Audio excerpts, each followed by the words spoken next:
Hey guys, what's going on? A little late, but better late than never. It is Caption This. I am Bob Larry. Bruce Leonard is still stuck in the Phantom Zone.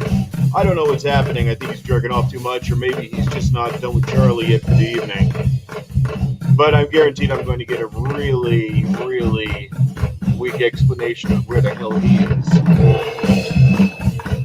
So everyone's been asking me, Rob, why are you not cooking? That will be coming shortly. We will be doing the cooking show with Tabitha, and that is going to be coming up on Saturday night.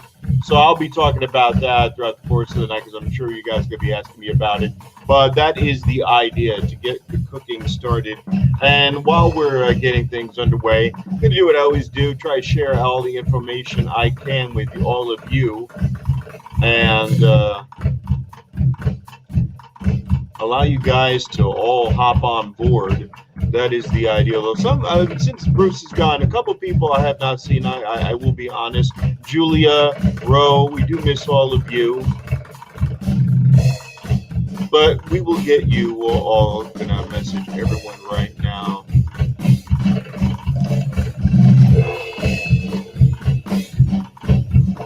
And I'm so glad to be with you every Tuesday night and every Thursday night.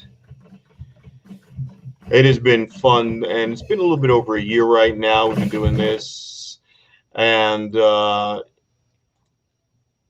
idea is to be able to bring the show to you live at different spots, at different comedy spots, or be able to go live from other people's homes. So we're going to be going to Tabitha's house on Saturday. Probably going to be shooting around 7 o'clock. So I'll be making a spaghetti, a good marinade with some meatballs.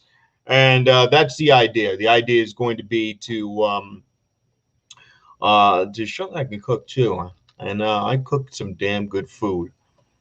But you know what I'm looking at right now? I'll be honest. Right now I'm eyeballing my peanut butter whiskey. This bottle doesn't quit. I love this shit. But I want to say thank you for everyone who tunes in with us. It's appreciated. It is appreciated. Bruce, I don't know. I don't know if he's got a show tonight. I don't know what's going on with Bruce, but dude's not here. Charlie just don't quit. So yeah, Bruce Leonard. I don't know, man. The Adam Chancellor is slipping up a bit.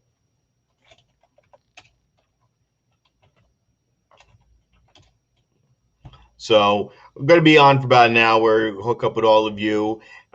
In Vegas today, freaking power outage. That was crazy. At work on Tropicana, and we had about 4 or 5 hours of no power. The storm was pretty fast and furious in Vegas, knocked out a lot of stuff.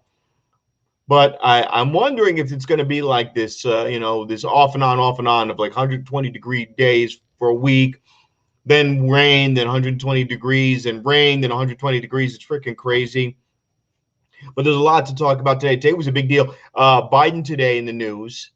Biden was able to get a bipartisan bill to get the infrastructure across the finish line.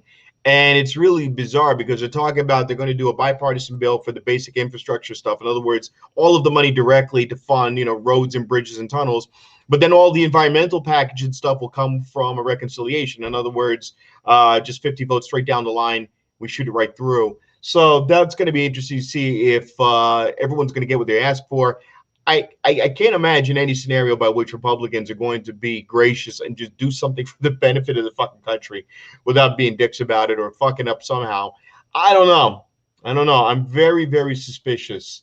Very, very suspicious. But if you want to chime in, by all means do so. YouTube and Facebook, Caption This page on the Facebook, or go to our YouTube page. It is going to be a lot of crazy week. There's been a lot of comedy shows going on throughout the week now. Artisan on Tuesday nights. Bruce has got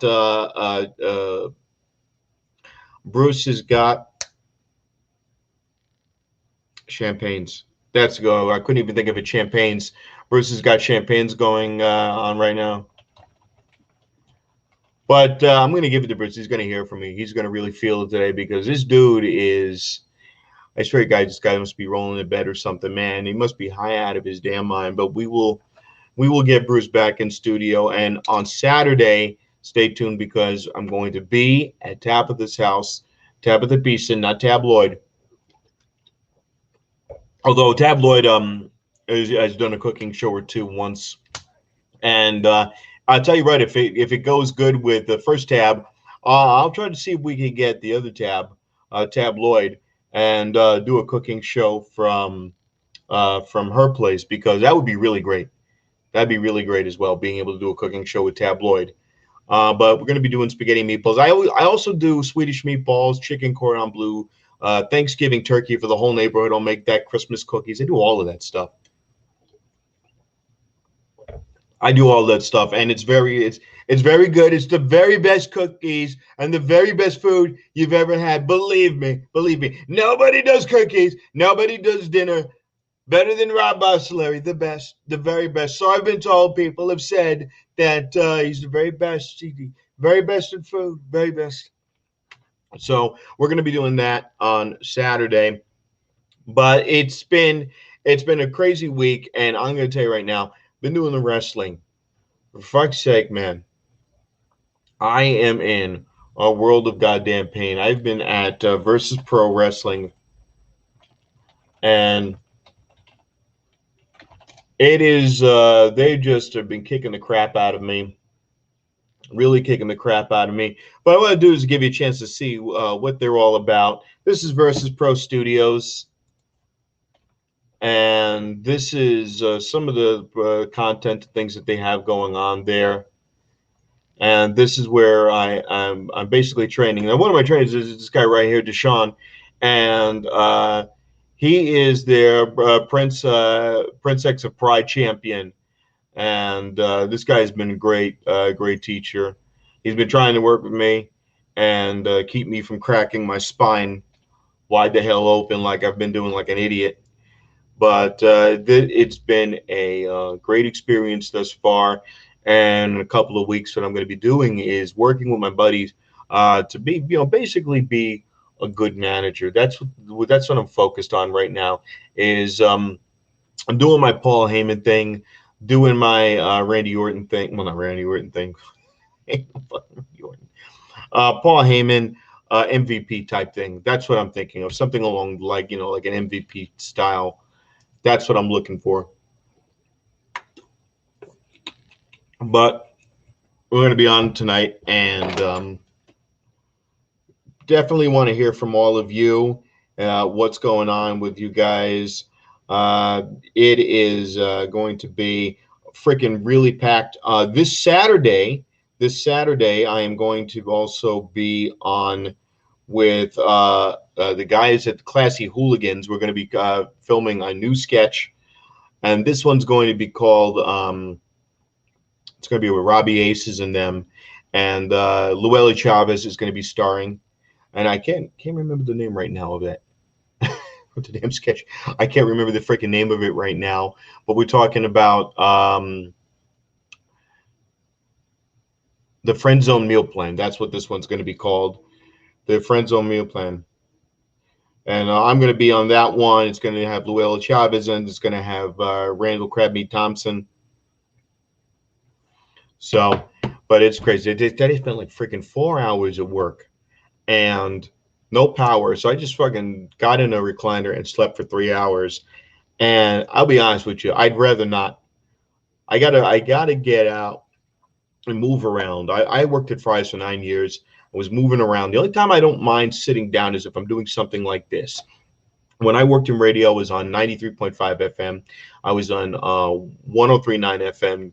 WFAS in New York, and that's the only time where I don't mind sitting down, sitting in a booth, playing music, doing things like that. That was entertaining for me. But if I'm sitting there and I'm not talking, I'm not able to really communicate with people, that's where I just kind of get annoyed because I got to be around, I got to be moving, got to be doing stuff. So that's where the comedy came into. About 3 years ago, I went to a place called Boomers. And met up with a guy, Donnie Johnson, who does a lot of the open mics out there. And then it spawned into, all of the people I've met now, including Bruce. even especially Bruce. And we've been trying to have some fun with it, but it's been an experience that has opened my doors to about 50 people that I would never have otherwise known, and something that I'm still exploring and still trying to develop my craft. And doing this show has been great because it allows me to reach so many of you. But I'll be honest, I'm going to give it to my boy Bruce tonight. He's going to hear it from me because, Jesus, what in the hell is this guy doing? What in the hell is this guy? I'm just imagining him right now. He's in bed with Charlie. He's got the two dogs there. And he's just going, shit, man. Fuck. I don't want to do shit tonight. I ain't going to do shit tonight. Fuck Rob. And I guarantee that fucking guy, he is probably sitting in bed right now thinking he's got to go to work. This is work, asshole. You got to get your ass up and get over here. Fucking guy. No, I love him, but Jesus. Freaking guy. He's killing me today.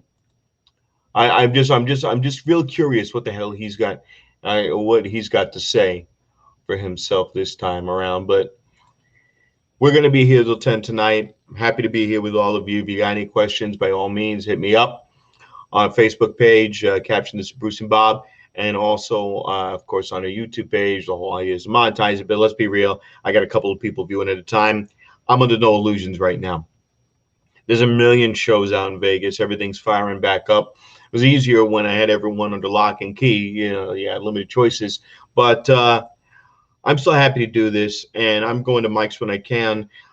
There was supposed to be a comedy battle between me and a guy named Doug Redditch. And it was supposed to be over at Dive Bar, where we're supposed to be like Pokemon or something.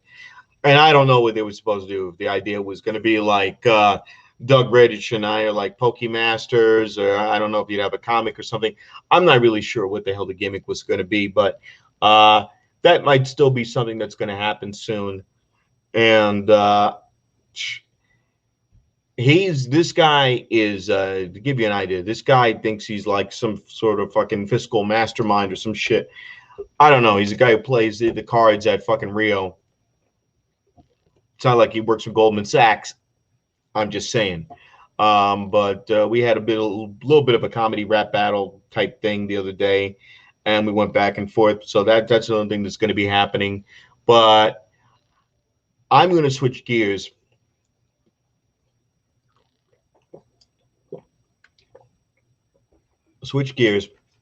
And move over to something a little bit different. I've always been a sci-fi fan, and it seems like there's going to be a new trailer out for Star Trek, Captain Picard. And the thing that has got me the most intrigued is the fact that Q's going to be in it. And let me see if I can get a shot of that. Q's going to be back in the next Captain Picard installment, and they're talking some real weird crap that it's going to be two Q's, that Q's going to do two different timelines. Because what I understand is the Picard character is dead. I don't want to, spoiler alert. Picard dies in the first season of Picard. So I don't know how the hell Q, who's basically, a big Star Trek fan, Q's this godlike guy, comes in, busts this guy's balls for 7 seasons, puts him through hell, gets, members of his crew killed.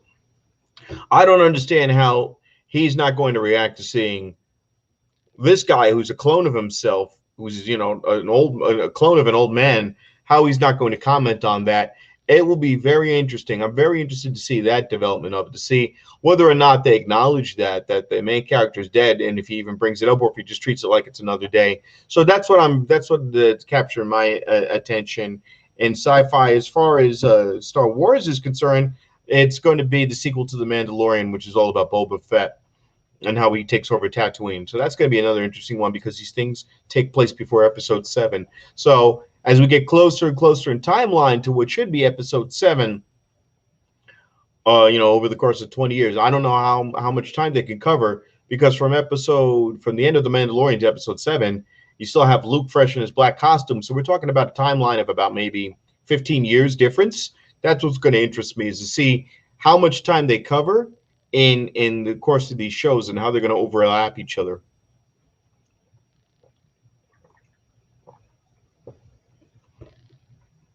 But yeah, we're on. You're on the air with Caption This, Bruce and Bob. It's Boce Show tonight because Bruce is in the Phantom Zone. I don't know what the hell this guy is doing.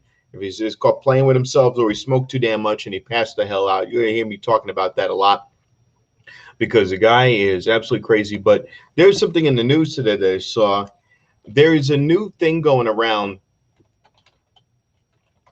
There are people now that are coming through and that they're saying now that there's a new conspiracy theory that birds are not real. There's a group of guys in Missouri that claim that birds are not real, that they're actually drones. And I couldn't believe this when I saw it. But these people are freaking out of their damn minds. And there's these assholes out there that are serious, that birds charge on power lines. This is a thing.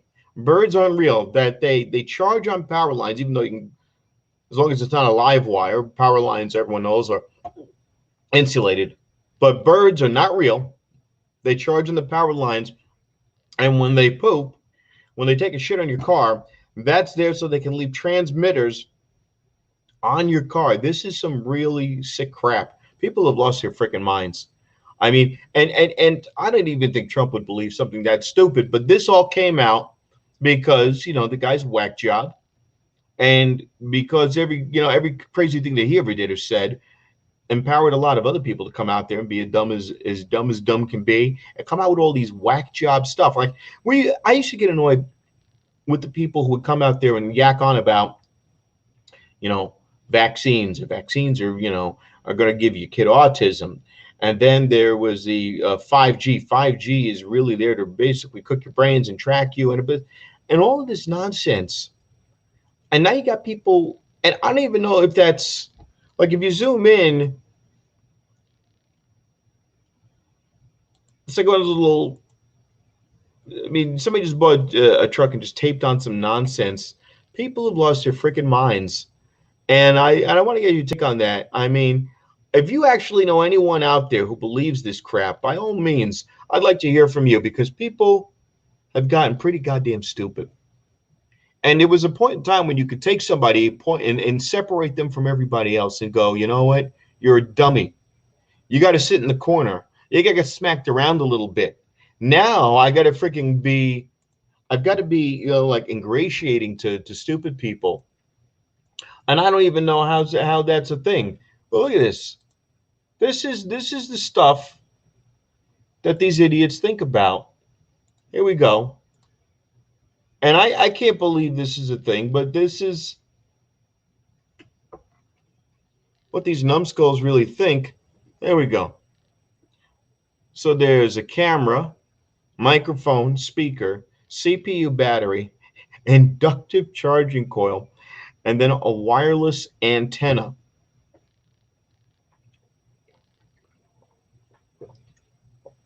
Because, birds, which have been around for many, many, many centuries, are there to spy on you while you're shopping at Walmart at 2 a.m. That's what's flying around you. 2 a.m. Maybe the birds, all right, daytime. You see birds during the daytime. That would be the bats at night. 2 p.m. then. Excuse me, 2 p.m.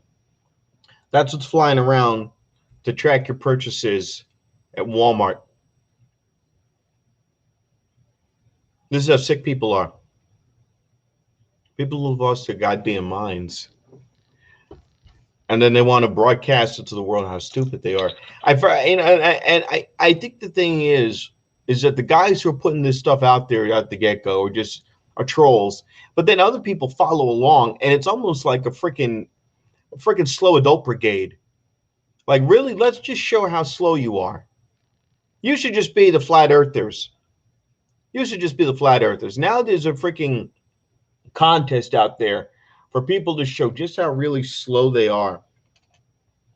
And it doesn't make any sense to me. I would be embarrassed to go out there, and even if you thought in some way that there was any possibility that there could be any truth of that, would you want to be the first guy to go out there and go, "Oh yeah, the birds, they're yeah, that's yeah, totally on with that. Totally. Yeah, the birds are basically just putting out our location for the government." Do you want to be that first guy to go out there and want to get behind that and go around and make T-shirts, get on the truck? I don't think you do. I don't think I would be freaking embarrassed, but people these days, and they're not too swift to go around and make T-shirt. Double click myself. But we got to figure this out. You got to figure this out. I want to be able to reach you, but you got to be here. And I want to be able to tell you guys what's on mind, what's going on in shows. So Saturday is going to be the big day where we're going to do the cooking show with Tabitha. And I'll be happy to have you guys. It's going to be probably around 7 o'clock, 8 o'clock, around that time. So stay tuned. We'll be there at about 8 o'clock at Tabitha's house doing a caption, this special caption, this. And I'll be cooking. I will be doing my cooking thing, and it will be a hell of a lot of fun. Going to be making, keep it simple. We'll do a spaghetti meatballs. We try to do, I try to make it healthy because there's a lot of that stuff, it's all sugar. Everything in Italian food is so much freaking sugar. And that's where you get all these people coming around missing fingers and toes because they got diabetes. They're ingesting so much of that. There was a show on like one of these intervention shows not too long ago where a guy was eating nothing but pizza, and he was a college athlete, volleyball player, but he would only eat pizza. And they literally showed him what his yearly sugar intake was. They built a wall of sugar of made out of like bags of sugar, and they were able to make a wall of it across the entire backyard of his house. And the guy was like, "Hey, I'm coughing and I can't run. I can't." Yeah, because your body's shutting down because it can't process all the freaking sugar. So I tried to make pasta out of the stuff that's made out of vegetables, and I try to avoid the salt and all the sodium as much as I can. So you'll have something that's really tasty. It's going to be really good, and I'll have some food critics with me. Tabitha's family will be there, and we're doing it over at her house because she's got a much bigger kitchen than a lot more ingredients and things that I can work with, and it's going to be a lot of fun. I've got some professional knives and all that shit. It's going to be real fun. So we're going to be having a good time, and that's going to be coming in 2 days. Along the way, I'm going to be sending more links for the more links and upload more content with the wrestling. And speaking of wrestling, unfortunately, there was a death in the wrestling family from ECW. In ECW, there was a great wrestler by the name of Sabu, and unfortunately, his valet, who was named Melissa Coates, was a super genie. She was always there with Sabu. She unfortunately died. She was a bodybuilder, and what was going on with her is they had to unfortunately at one point amputate her legs. She was going through a lot of pain, and then she unfortunately succumbed to what she was going through. I don't remember, to be honest, exactly what it was that she was suffering from. I don't know if it was something diabetic related, but she had she unfortunately passed away, and it was really really sad that Melissa Coates had died. There was a GoFundMe taken out so she can afford her operation, and now the remaining proceeds of her GoFundMe are going to go to her funeral services. But send our prayers out and our thoughts for Melissa Coates, aka Super Genie, who was a valet for Sabu, the ECW hardcore legend, for many, many years.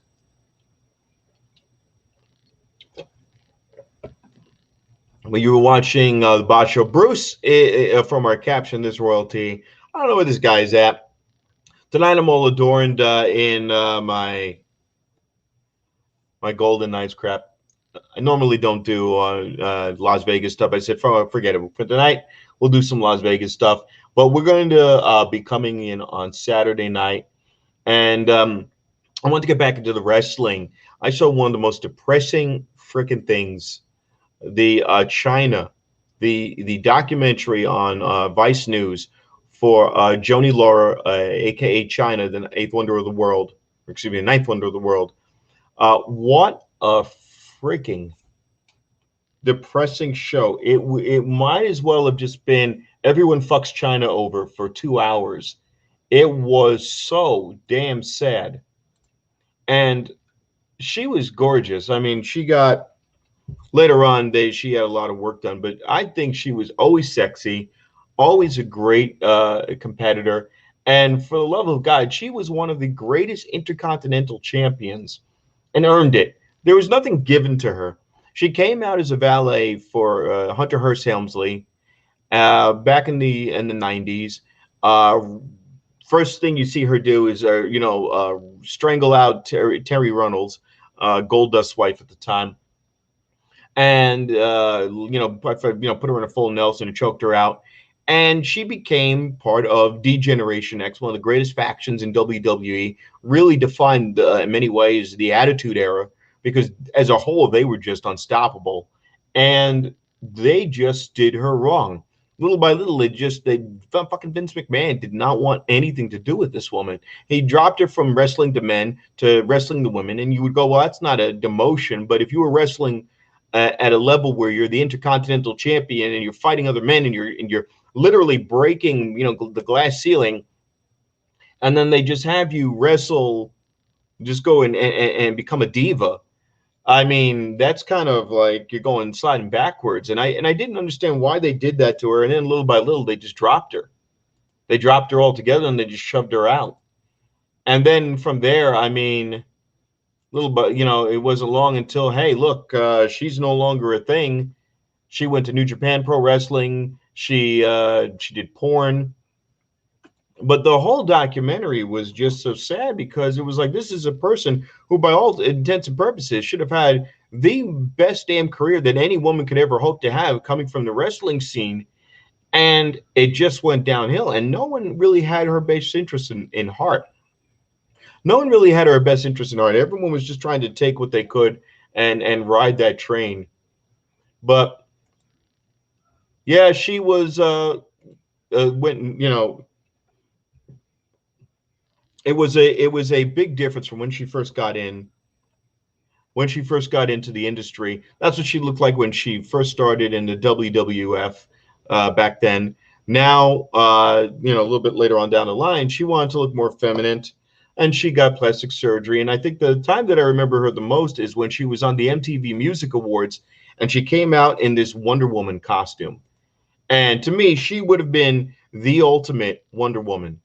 She would have been the best because she was there with the guy who won the first Survivor, and she literally burst out of her Wonder Woman costume. But that's how I remember her, and she was fucking incredible. And she was like literally what I imagined Wonder Woman should look like. And I always hoped that one day she would have been able to pull together some sort of acting career, a real legitimate acting career, because that was her. That's like around 1999, and she was just fucking incredible. She was gorgeous. Had everything all together, and I really think that the WWE screwed her over. I think Triple H screwed her over. He would leave her for Stephanie McMahon, and absolutely just trashed it. Left her behind. And it was really sad. And it was all these other people who saw like 15 minutes of fame and just rode her coattails until they drove her into the ground. And as in all things, she would die from a drug overdose, a mixture of alcohol and painkillers. So it was really a shame. Really, really a shame what was done to her. And this is basically, I don't know if this is accurate. I think this is, yeah, that is her. That was basically a before and after. And that's a shame. That was her at her apartment in California, and that was, I think by now she would have been in her 50s, but still could have been a great competitor. She showed up not too long ago, and I remember a TNA event about 2014, and wrestled Jeff Jarrett one more time, and it was a mixed tag team of her and Kurt Angle versus Jeff Jarrett and God, I cannot remember Jeff Jarrett's wife, but it was a mixed tag team, and China had him, was suplexing him, had him in the air. I mean, she had the strength, everything. I mean, she didn't look as muscular as she did in her prime, but she was still freaking just such a good competitor. And it was a shame to see her go. And Vice has been doing a lot of content about a lot of content on what they call the dark side of the ring.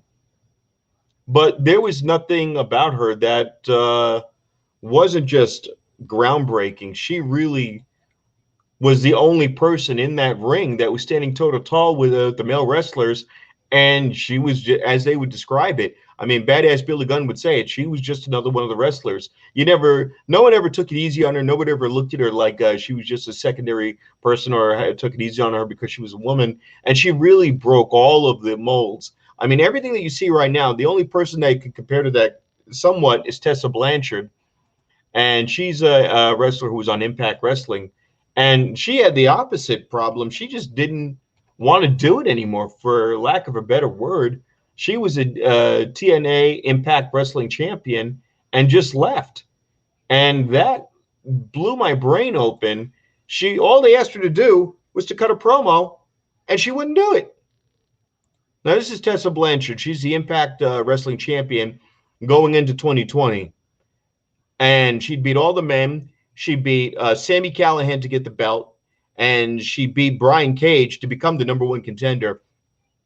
And this is an example of somebody who just didn't understand what she was holding on to. And I think what happened was they told her that she was going to be, that she was going to have to drop the belt. She would have an upcoming match in the April of 2020, and she was in Mexico with her fiance, a wrestler by the name of Daga. And what does she do? She goes, I can't cut a promo. I can't send you anything. I'm stuck in Mexico because of the pandemic. And now she's gone. They stripped her of the belt, and she barely is seen anywhere. And what annoys me is you have that much of a foot in the door, where you have leverage, where you've probably got the eye of Tony Khan in AEW. Maybe you have the eye of Vince McMahon. Your father's Tully Blanchard's. I mean, he's part of the Pinnacle faction in AEW. Why the hell would you not? That would happen later. But why wouldn't you take what you have, run with it, and go to the freaking top? It doesn't.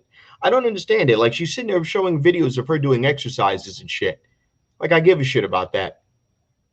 You're a freaking world heavyweight champion. You should be running with it. That belt right now, that belt that was on her waist in 2020 is now on the waist of Kenny Omega. To give you an idea of the importance of that, it makes no damn sense to me why the hell she didn't leverage what she had and run with it. I don't freaking get it. I really don't get that one at all. She kind of blew it as far as I'm concerned. And she's just disappeared from the scene. And she had all of the momentum to become really a freaking amazing champion. And I got a chance. I got a chance to meet her at Sam's Town, because there's lots of great wrestling. If you're a wrestling fan, Sam's Town is great because you get to see all of these matches, and you don't have to spend a ton of money to do it. You can see all of these performers do their thing ringside and really get a great show. Now, WWE is going to be doing SummerSlam this summer in Las Vegas at T-Mobile, and like nosebleed seats are $60. And you know what? Even for SummerSlam, I don't think I care enough. I don't know. I really don't see myself spending $60 to go nosebleed at T-Mobile. And T-Mobile has got decent seats, but I just can't see myself spending the money right now to do that. I just can't see myself going crazy to spend the money to do that for freaking WWE that hasn't been good in a long time. They've been garbage for a long freaking time. They really have been. But we've been going on for about a year now. It's been a lot of fun. I'm gonna be wrapping it up in a few minutes here. Appreciate you guys for checking in, and we're gonna try to get back to a regular Tuesday schedule with Bruce and having some guests come on from some of the some of the Vegas comedy scene. That's gonna be great, and I just appreciate all of you guys coming in and checking us out each time on Caption This with Bruce and Bob. It has been nothing but fun. I'm gonna be honest. I wanted to play my damn music. I wanted to play my music, and I freaking.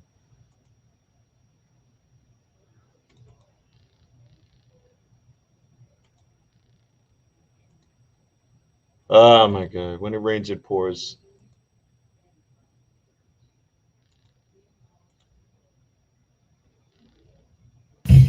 There we go. Well, I want to thank you guys. It's been fun. Thank you for anyone who's stopped by to say hi and look in. We're going to come back on Saturday, and we're going to do a show with Tabitha. And you can see that on Tabitha Beeson's page at Facebook Tabitha Beeson. I don't know her Instagram. My Instagram is Rob Boss Larry, and you can see me on Facebook. And Saturday we'll be doing a little video spaghetti meatballs. Spaghetti meatballs. All right. We'll see you Saturday. Have a great night. Take it easy.